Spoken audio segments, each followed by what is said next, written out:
Most people hear the term poverty line all the time, but very few actually understand what it means or why it matters so much. It's often mentioned in news reports, government policies, and economic discussions. Yet for millions of people, it isn't just a statistic, it's daily life. At its core, the poverty line is an income threshold. It's the minimum amount of money a person or family needs to cover basic necessities like food, housing, clothing, and utilities.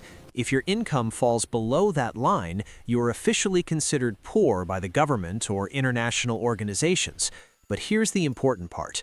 The poverty line is not about living comfortably, it's about survival. Different countries define the poverty line differently because the cost of living is not the same everywhere. What counts as poverty in one country might be considered middle class in another.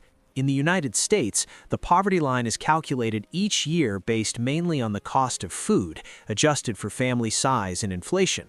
In many developing countries, the poverty line is much lower, sometimes based on whether a person can afford even the most basic daily needs. But this is where things get complicated. The poverty line doesn't always reflect real life.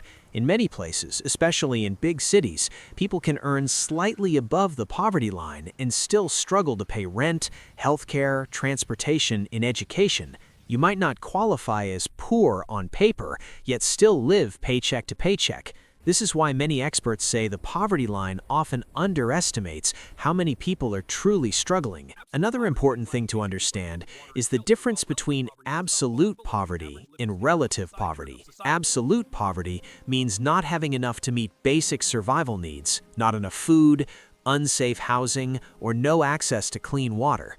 Relative poverty, on the other hand, compares your income to the average standard of living in your society.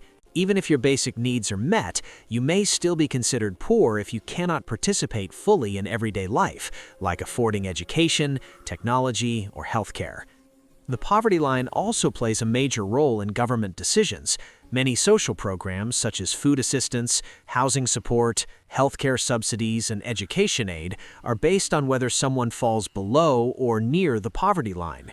If the line is set too low, people who desperately need help may not qualify. If it's set too high, governments may struggle to fund support programs effectively.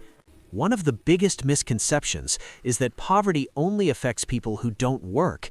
In reality, millions of people living near or below the poverty line have jobs. They work full-time, sometimes multiple jobs, but wages don't keep up with rising costs. This is often called the working poor. These are people who do everything society asks of them, yet still struggle to survive financially. Inflation makes the situation even worse. As prices rise for food, rent, fuel, and healthcare, the poverty line often lags behind real costs. Even when governments adjust the numbers, the changes may not fully capture how fast living expenses are increasing. This means more people quietly slip into financial stress without officially being counted as poor.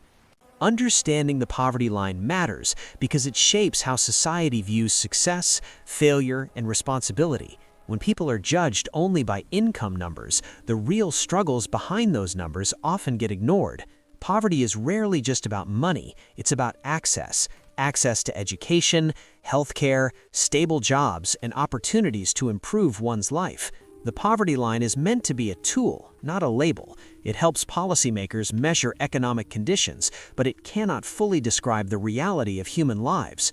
Real poverty is complex, and escaping it usually requires more than just earning a few dollars above a fixed number.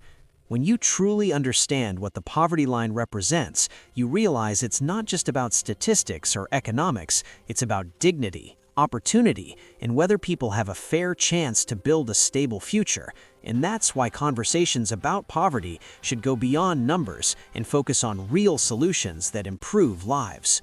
If you learned something today, please leave your thoughts in the comments section.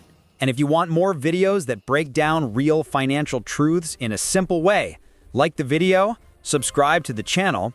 Your one like and subscribe will push and motivate to make something valuable for our new generation, and turn on notifications so you never miss the next lesson. Because the more you learn, the less power these institutions have over you.